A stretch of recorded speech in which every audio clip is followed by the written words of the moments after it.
this video is for people who want to move to Vancouver.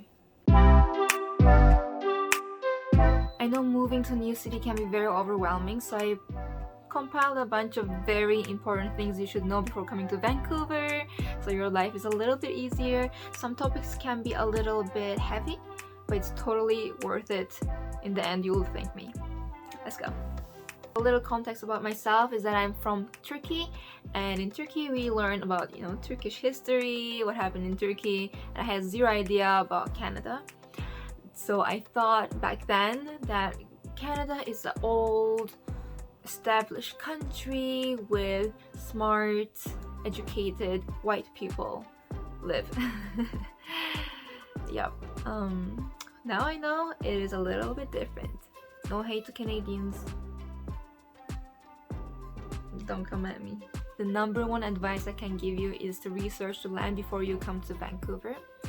And Canada is 153 years old. It's a baby country, and there are a lot of indigenous people living on these lands, and a lot of the land is unceded territory, which means that the indigenous people did not sign the land away to the settlers.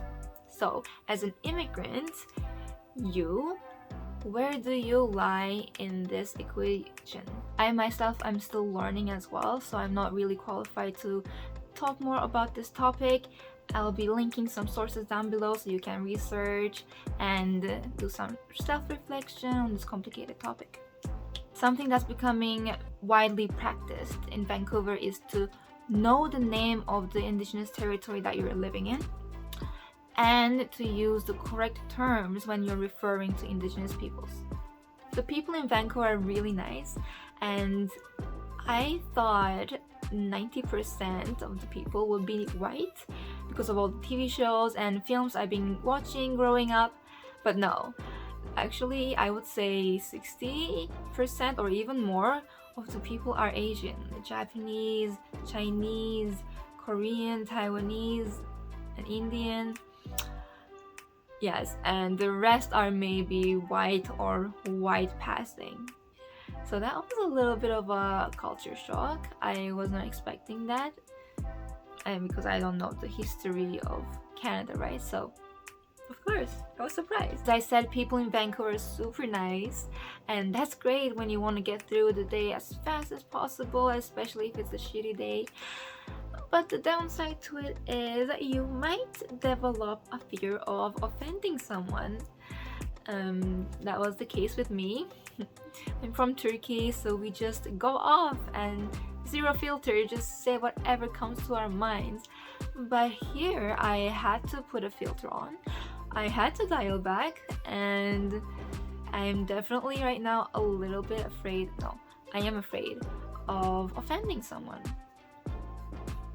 And I noticed that I speak a lot less when I'm here, and whenever I go back to Turkey, it's just a flood comes out. Anyway, that could happen to you, it could not. Unfortunately, there is racism and sexism in this country as well. Especially right now, there's an increase of 717% anti-Asian hate crime in Vancouver. Let's lighten the topic. Let's talk about food. Okay, bad news first. The produce here doesn't really taste. What I mean by that is tomato doesn't taste like tomato, strawberries doesn't taste like strawberries.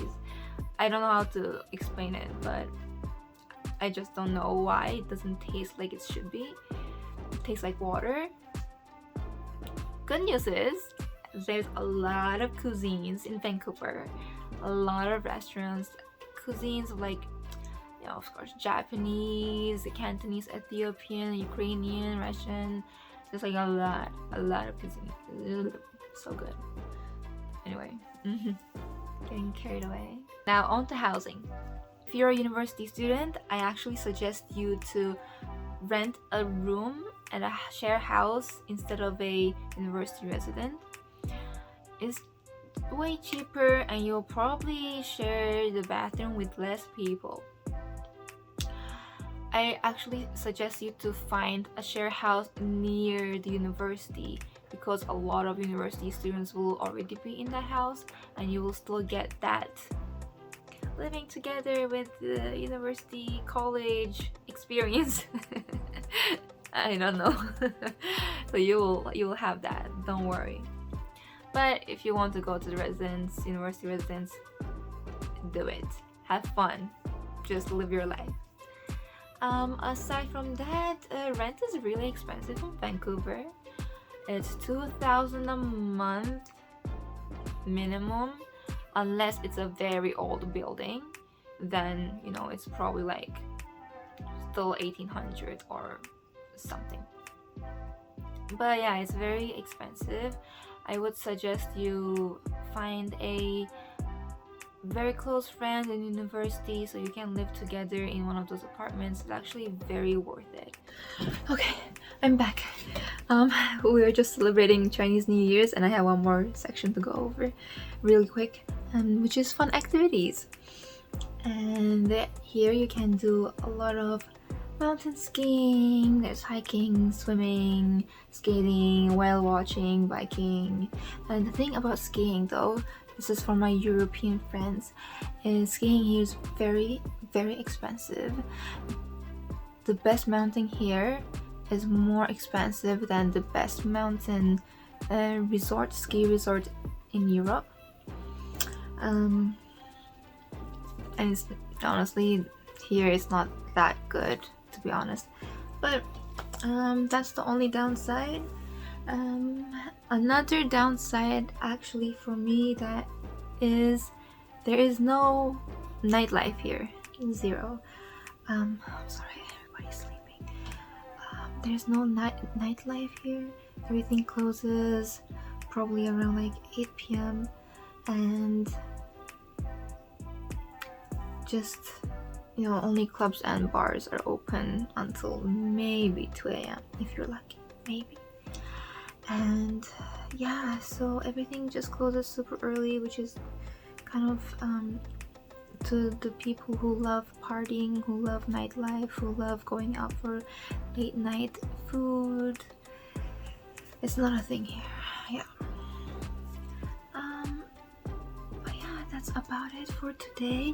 If you have any questions about Vancouver, just comment down below. I'll get back to you as soon as possible. I'm sorry the last part was a little bit rushed, but I just wanted to finish it up for today and put this out there as soon as possible. Well, yeah, it's the 1st of February right now, so happy Chinese New Year's. Bye.